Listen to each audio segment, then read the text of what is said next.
Well, he's you know what? He realizes that he's winning. I think that's bothering you, Bill. Well, it is bothering me because, again, he's an insurrectionist who doesn't believe in democracy. So, of course, it's bothering me. And, of course, he's also insane and a criminal and stupid.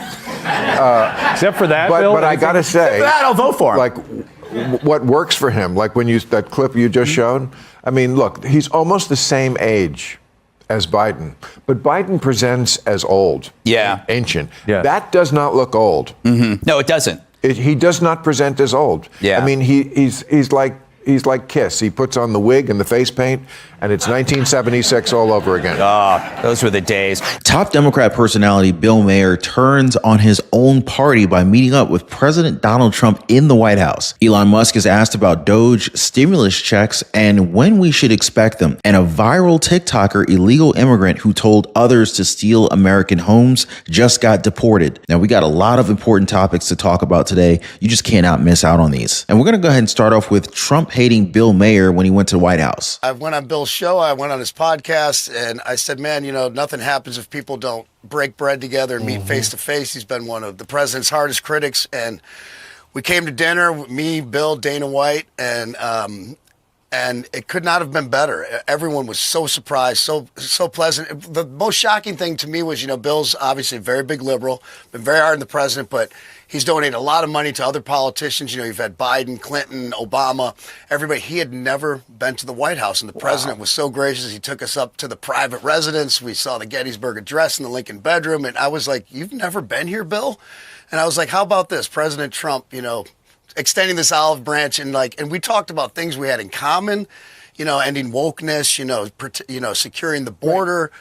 You know, the president was asking him what he thought about policy, you know, going on with Iran and Israel and things. It just meant it blew my mind. It was, right. I was, you know, very, very proud. This might seem like a weird idea for Democrats, but it's possible to speak with someone you disagree with and not burn down their car. I know, I heard it's actually possible to do this, or maybe even have them shot while they're doing a rally. Because at the end of the day, we're all Americans. We all want what's best for the country. At least that's what President Trump has been saying for the longest time now. Because for years, it's always been about the idea of Democrats going against Trump and the Republican Party. When asked why Kid Rock got this dinner together, here's what he had to say.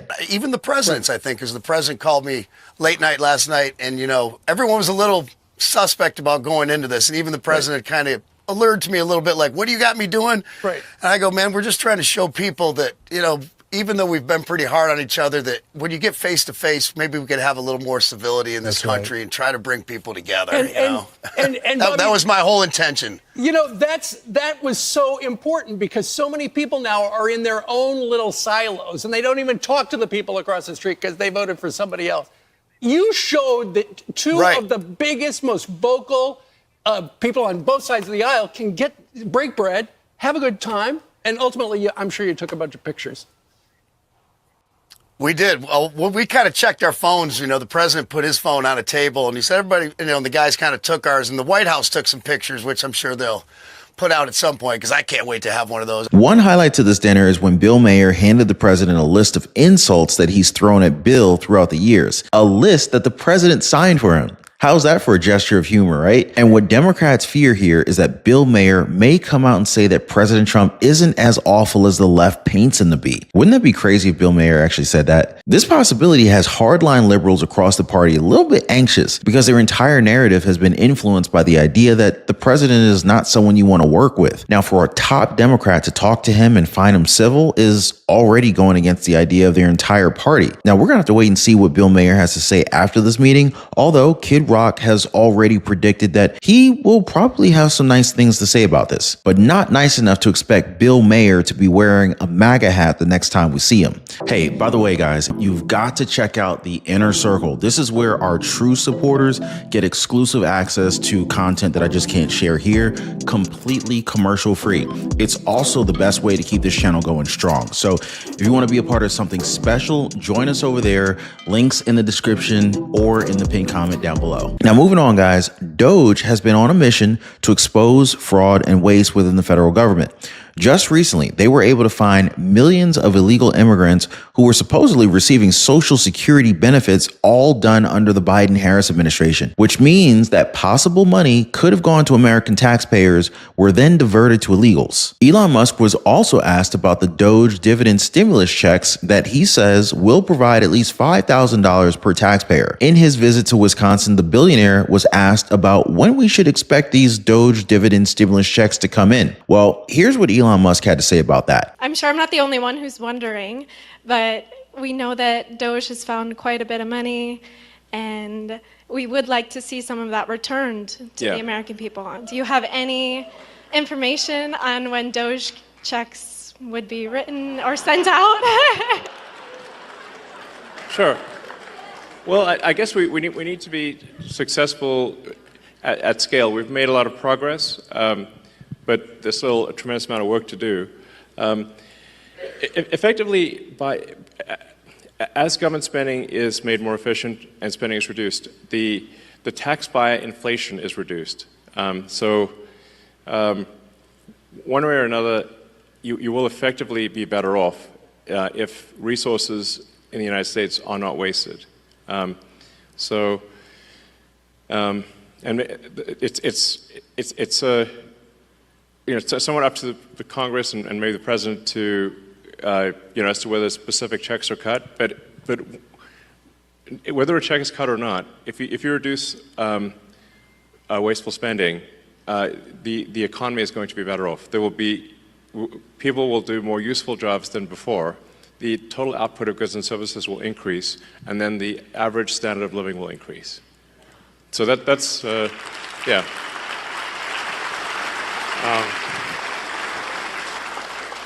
I think the most important lesson in economics is simply common sense, that the more people in a country that are engaged in producing useful products and services, the better off that country will be. Elon Musk's answer has received a polarizing response from people. Others are saying that he failed to actually answer the question, while some noted why they're actually even working for the government right now. It has never been their goal to provide checks. But that's being seen as a possibility given that they've saved the federal government so much money. And it's expected that the economy will start to work for the people of this country instead of against it. Which in essence means if they find enough fraud and make the government work efficiently, checks won't be necessary. But it's still likely given that Elon Musk confirmed some huge news just recently. And hey guys, I keep getting messages from you guys, comments saying, hey Ron, I keep missing your videos. I keep missing the breaking news. Can you please make sure I get notified? So I've taken care of you guys. All you got to do is hit the link in the description down below this video or in the pinned comment and join the breaking news newsletter. That's it, totally free. According to him, it is possible that they finish at least $1 trillion in cuts within just a matter of weeks. The $5,000 checks would be possible if they can cut at least $2 trillion. So in theory, DOGE may be able to save enough money to at least provide half of what taxpayers expect. How's that for a 50% DOGE dividend stimulus check? $2,500? Now, of course, we're gonna have to wait and see if they actually deliver on this, but cutting all this waste is certainly a step in the right direction, right? Now, let's talk about the border and the right direction that we're headed in. Now, I'm not sure if you guys remember, but there was a lot of talk about a particular illegal immigrant from last year. He became sort of an influencer for other illegal aliens as he touted how much money he was making here in the United States, and that he was making all of this money without even breaking a sweat. So his name is Lionel Moreno, and you might also remember him as the guy who told others to squat in the unoccupied homes of Americans. Yeah, he also thanked Papa Biden for covering all the costs of his wife giving birth here in the United States. After he went viral, he was then apprehended, a move that he deemed to be unjust persecution. And well, today he's finally free and he's living his very best life back in Venezuela. So the Trump administration has made it very clear that it's part of their mission to return illegal immigrants back to their home countries. And we saw how guys like Moreno took advantage and gamed our system here, which makes it that much more justified to bring them all back home, given that we have homeless veterans who don't even get this much help inside of our own country. So let's continue. Now, if we're ever in need of a reality check on Democrats, I don't think that we can find anyone better than Anna Conspirian unloading on her former party right here. Check this out. I think that this is a small but incredibly loud and influential faction of the Democratic Party. This is not indicative of all Democrats. This is not indicative of all Democratic lawmakers. This is a small group of activists who like to bully, who like to go to city council meetings, who like to go to various rallies and essentially be loud, be threatening, be aggressive until they get their way. And for far too long, the Democratic Party has been terrified of these little mobs of people, these little mobs of activists, and have basically just carried out what these activists want.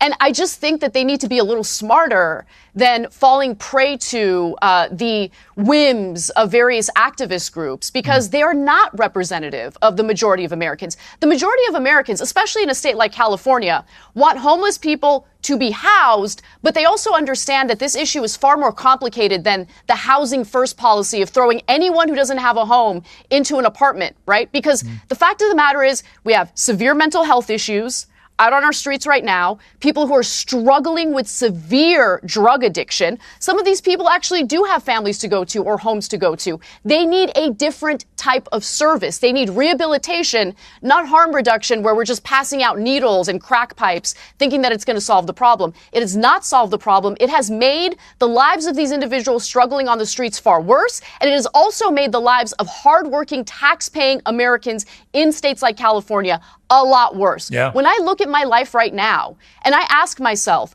which political party has made my life worse? It's not the Republican Party. Locally speaking, the Democrats have complete control and they have nearly destroyed my family's livelihood. Okay, we are living in trash and squalor everywhere.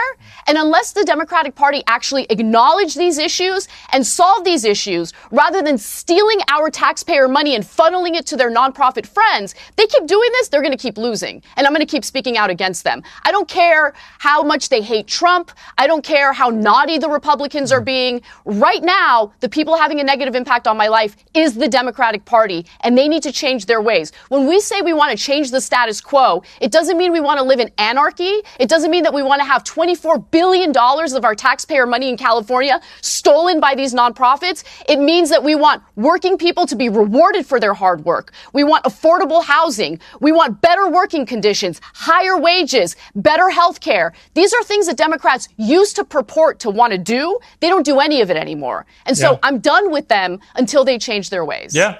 I completely understand it. Hey, if anybody's still voting Democrats after this, they may as well be Looney Tunes. You know what I'm saying, guys? Now, as Anna Kasparian explained before, a turning point for her was when she was scolded by liberals after confessing that she was fearful to leave her house after being sexually assaulted by a homeless man while walking her dog in Los Angeles in 2022. She said she was getting harsh messages saying that she's painting a picture of the homeless community and that they are unhoused neighbors and they need help. Oh, okay. And get this, guys. She also said a few people even accused her of being racist, even though she never even disclosed the race of the individuals who did this to her. And in fact, they were white, by the way. For Anna Kasparian, that woke her up. She said some of the people that she had associated herself with because she thought that they were good people. They definitely have stereotypes in their head and are totally blind to the fact that they have those stereotypes and they go around accusing others of being bad actors when they themselves need to do the work. Wow. I mean, isn't that a perfect description of the Democratic Party and their warped perspective of the world? Either you're with them or you're a threat to democracy and somehow a racist. As Jillian Michaels brought up while talking to Kasparian on her show, they're just virtue signaling and it's disgusting. Well, guys, the great wealth transfer is in full effect. Our freedoms are being stolen, guys.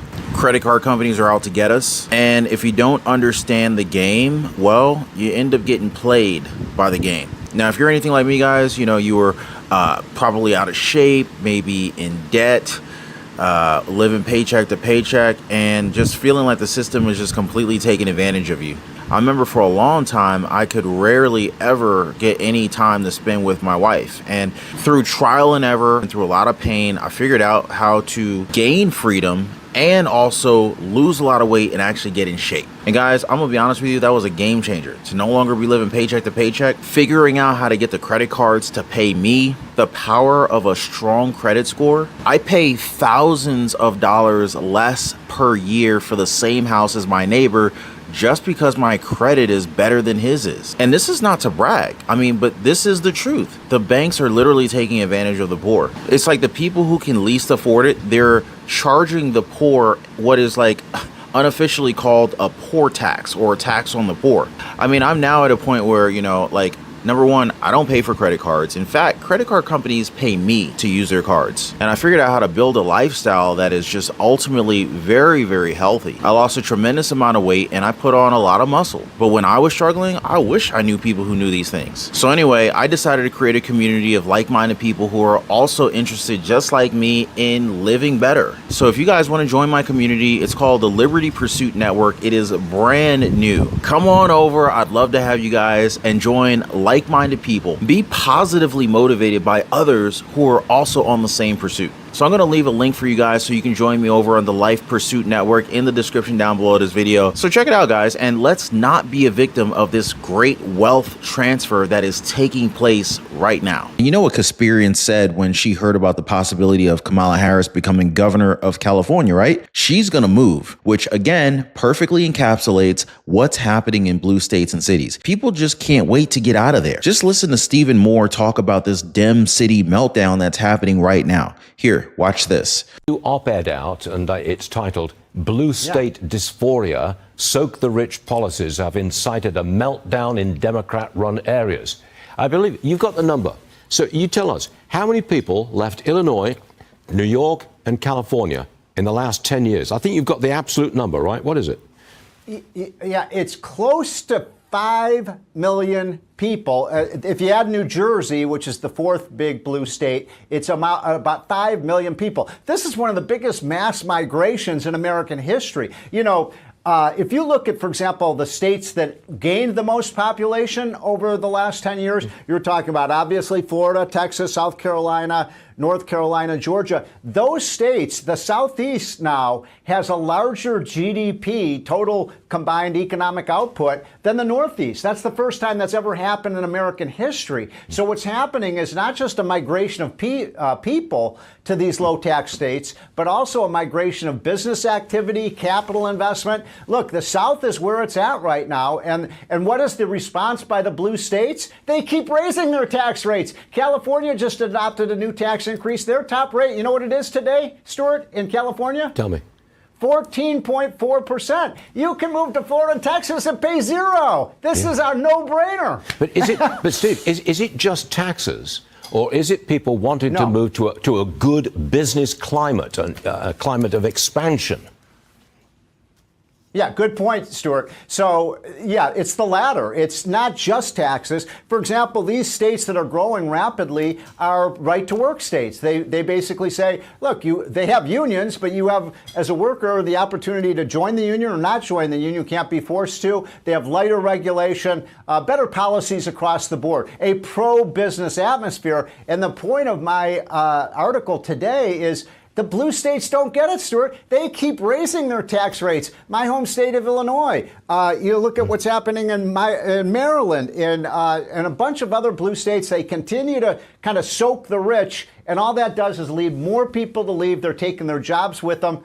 I wish these blue states would get their act together and stop avoiding reality, which is taxes do matter, and they matter a lot. Prominent anti-Trump comedian Bill Maher are saying that people are voting with their feet and they're leaving blue states due to overregulation and high taxes. He even mentioned the American Redistricting Project, which is projecting Democrats will be losing congressional seats in blue states like New York and California. Meanwhile, red states like Texas and Florida are set to gain seats by 2030. Maher said it point blank. This looks like game over. In fact, he's set to meet President Donald Trump at the White House. Kid Rock offered to introduce him to the president because even though he's long been a fierce critic of Trump, he stood out among progressives with his criticism of so-called wokeism and calls to better understand Trump supporters. And the same with former Democrat turned Republican commentator Anna Kasparian from the Young Turks. She explained what drove her to ditch the Democratic Party after she started seeing an intolerance to debate and the free exchange of ideas, as well as the embrace of soft-on-crime policies by the left that she believed were detrimental to society. She even admitted she used to be a person who believed you could not be friends with conservatives or someone who supported former President Trump. Well, Guess she finally woke up, huh? So basically, there's this mass exodus happening from the Democratic Party, and their leaders are just refusing to ignore it. We're talking statewide migration movement here, away from Democratic strongholds. Stephen Moore, co-founder of the Committee to Unleash Prosperity and a senior fellow to the Heritage Foundation, explained that California and New York could both lose another three congressional seats by the end of the decade. And Illinois, another 2, thanks to these states nearly losing a combined 5 million people over the last decade. So what do they have in common? Well, they have the highest taxes for their residents, for one. They say they're soaking the rich, but in reality, they're just losing their base and the middle class are left to pick up the tab. But do the Democrats acknowledge this? No, of course not. Instead, it's up to actual comedians like Bill Maher to state the obvious. Here, watch this. Okay, so just to continue on this for a minute, because I just saw this is really bad news for Democrats. 2030 reapportionment, there's a group called the American Redistricting Project, and in 5 years we will be redistricting. California is projected to lose 3 seats, New York 2, also going to lose a seat, Minnesota, Oregon, Rhode Island, Illinois, all blue states. Who's getting these? Texas, Florida, Idaho, and Utah. I mean, this looks like game over. You know, and the reason why people are voting with their feet is a lot of what your book is about. Yeah, taxes and regulation. I certainly have been screaming about it forever.